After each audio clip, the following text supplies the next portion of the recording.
Hey yo, this is the 7 p.m. pregame where you can catch us every week ahead of our full episode, which drops on this feed every Thursday. Guys, Melo, the finals are set. Yeah. And we have an underrated matchup. I guess you could say underrated at the beginning of the playoffs, but not now.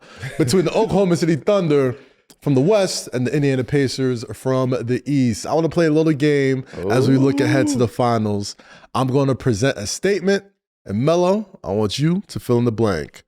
First one is, if OKC wins, blank happened. If their bench is better than Indiana. I think a lot of the matchups with Indiana and OKC is they can match up. They match up pretty well. They can match up position.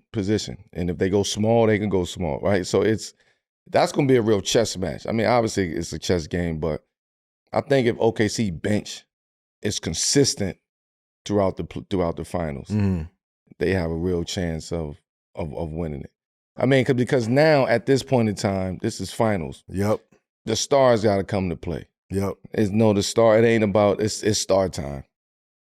The role, you know what I mean? The ancillary players, the role guys was first round, second round. You know what I mean? Everybody knows what you do at this point. Now, at this point in time, you are settled in. So we're looking at SGA and Haliburton. You're looking at SGA Haliburton. Okay. You're looking at Pascal and Jalen Williams, right?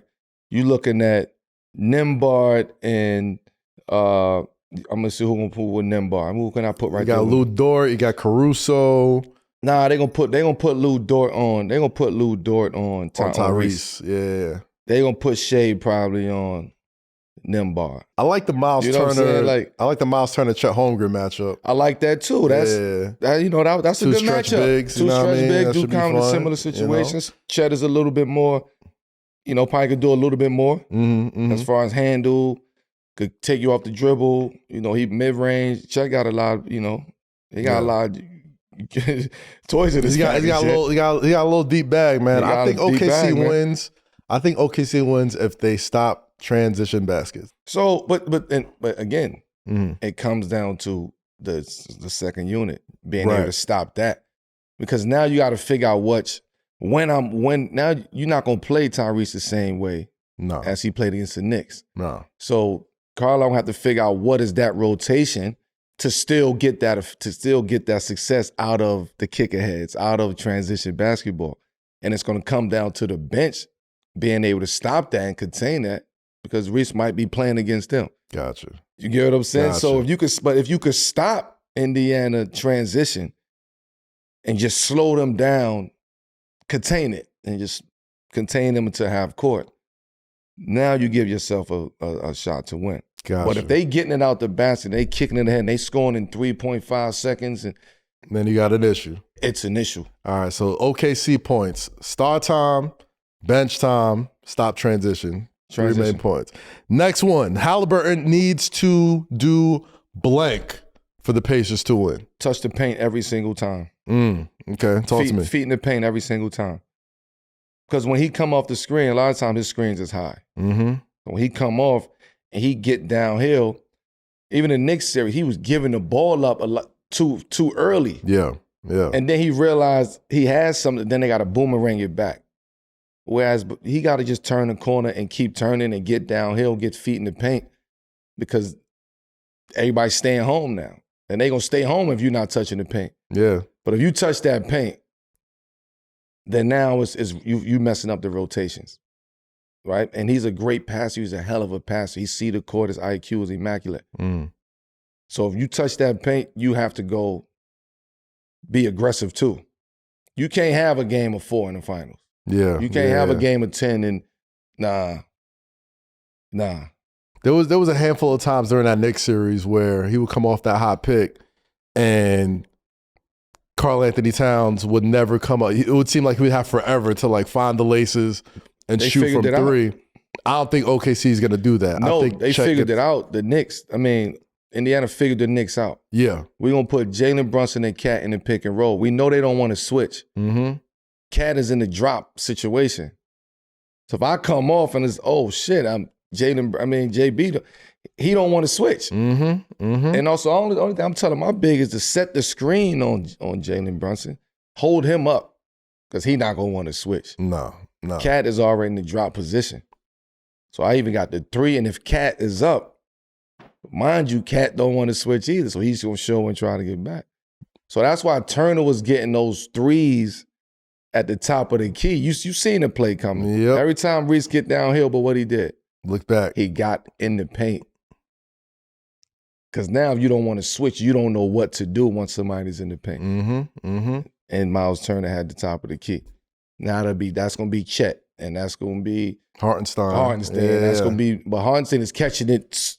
He catching it, swinging it to the step up, you know what I mean, and chasing it. That's going to be hard if Miles Turner's all the way back. Okay, all right. So Haliburton, 2 feet in the paint. 2 feet in the paint. Melo's key. He has to a foot. He has to touch it. He has to touch the paint. Got to get in there. Underrated player that could decide this series is fill in the blank. Tyrese Haliburton. Well, he's not underrated. He is underrated. People shitting on him. That's crazy. He didn't. You think he should have got conference finals MVP? They would say he was overrated. Okay, all right. I see what you're saying. They would say he was overrated. Is what I'm trying to say. He went from overrated to underrated. He's been underrated. Yeah, you're right. Okay, they call him overrated for a reason.